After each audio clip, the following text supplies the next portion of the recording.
I am unable to move.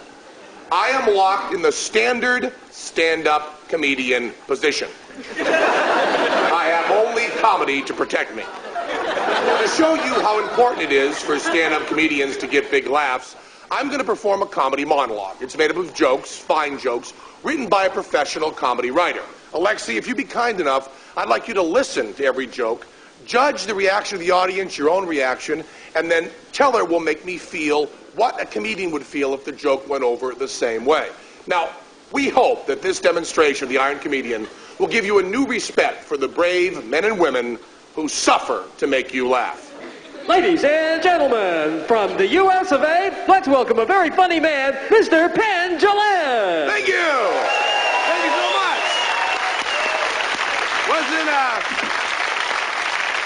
Wasn't Alexi great, huh?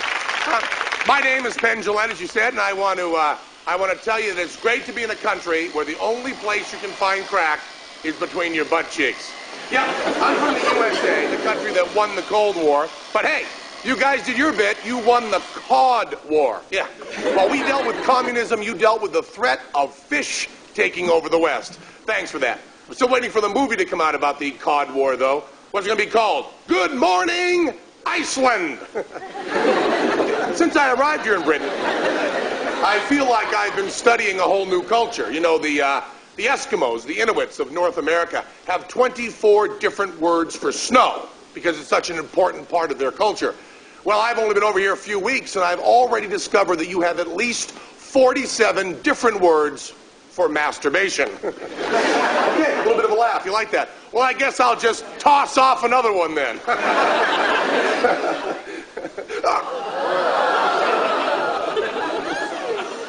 But you know, I've been a little depressed lately because the guy who invented Velcro died last week. I was at the wake, and I got to tell you, it was a little embarrassing. It took 7 guys to open the lid of the coffin.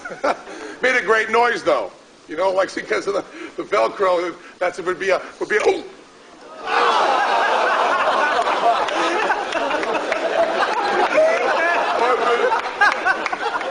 I've been reading about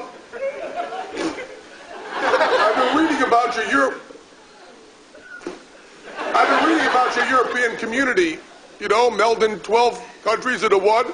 I think it's a great idea. In fact, why don't we go all the way? Britain, Europe, Canada, even the USA. Let's all join together and give France to China. But you know, what is the deal with perfumes nowadays?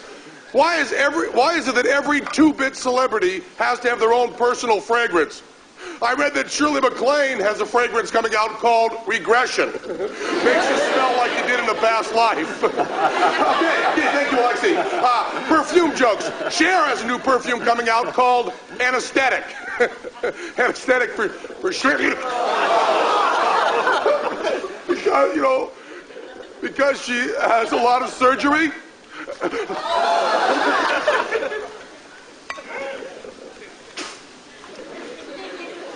In the movie Jurassic Park, I love Spielberg movies, and in the movie Jurassic Park, they recreate a dinosaur from the blood left in the body of a petrified insect. Which gets me thinking, what with all the flares and platform shoes around at the moment, I sure hope to hell that a mosquito never bit Jim Morrison on the ass. On the arse. Jim Morrison? Oh, okay, terms for masturbation, like bashing the bishop, J. Arthur Ray, five-knuckle shuffle, beat the beat.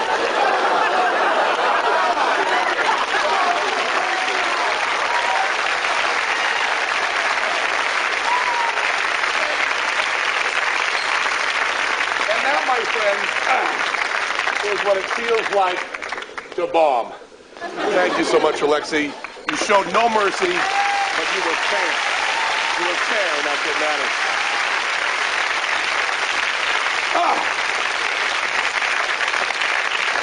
That blood tastes awful. We'll be back in a couple of minutes to show you the world's most expensive card trick, and Teller will be sticking a cigarette where the sun rarely shines. After this, peace.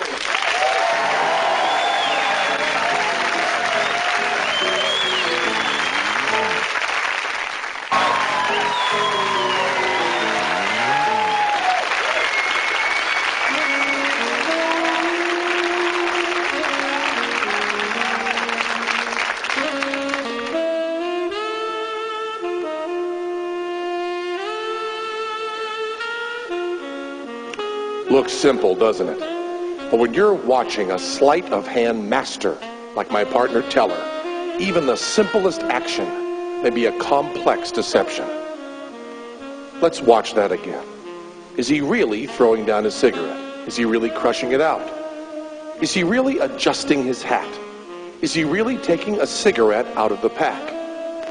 Is he really bothered by an itch in his left eye? Is he really pulling out a lighter and lighting a cigarette? To understand the complexity of Teller's life, you need to know the 7 basic principles of magic. 1. Palm. To hide an object in an apparently empty hand. 2. Ditch. To secretly dispose of an unneeded object. 3. Steal. The opposite of ditch. To secretly obtain a needed object. 4. Load. To secretly move the needed object to where it's needed. 5. Simulation. To give the impression that something that hasn't happened has. 6. Misdirection. To lead attention away from the secret move. And 7. Switch. To secretly exchange one object for another. He needs nothing but a lit cigarette, a pencil, and a flashlight. Let's watch it again from the other side. He palms the cigarette. He simulates crushing it out. He steals the palmed lit cigarette and ditches the lit cigarette in his ear. He exhales smoke to misdirect from the smoke coming out from around his hat. He steals the pencil.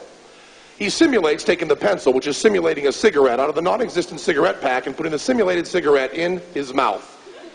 He rubs his eye to misdirect while he loads the burning cigarette from his ear. He simulates a lighter with a flashlight, and he switches the unlit pencil for the lit cigarette under the cover of misdirection from the flashlight.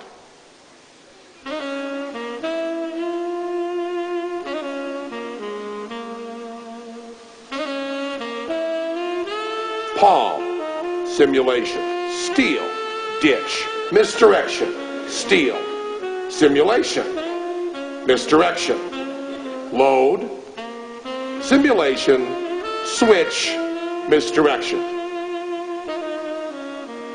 Looks simple, doesn't it?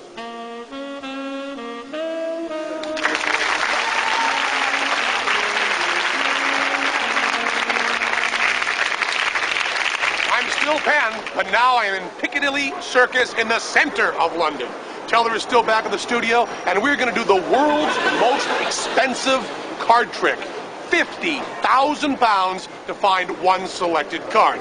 Now, Teller does all the hard work on this one. We're going to show you how it's done. So if you want to do it, just get yourself 2 computers. You're going to need about 100 megabytes of hard disk space free. We're using IBM. Everything with about 12 mega RAM will work just fine. You're going to need to get yourself a computer technician who can modify your hardware so you can communicate with a digital graphics generator of a TV network. We're using Channel 4, but any non-BBC station will work just fine. You're going to need a phone line and the appropriate modem and software to communicate with a Spectacolor screen high over Piccadilly Circus. It's going to cost you 50,000 pounds. Maybe you can squeeze it out of the network you're working with like we did, but that includes cards. You're going to need a couple of punters and, hey, a guy that can type, my partner, and let's do a card trick. We're going to do a card trick over here. Yeah, what's your name, sir? Joe. Joe? Oh, you're from the U.S.? Detroit. Okay, well, we want to use English people because it's an English show, okay? I'm sorry. No, you can stay watching. It's just, what's your name? Sue. Sue. English, right? Yes. Sue. And is he with you? Yes. And what's your name? Ian. Hello, Ian. My name is Penn. We're going to tell her. Hi, Sue. We're going to come over here. We'll do a card trick. Sorry, we'll get you in Detroit. Right over here. I want to do a card trick for you, but I want to make sure I don't want to just hand you the cards because it might be gimmicked or something. So why don't you just go buy yourself a deck, okay?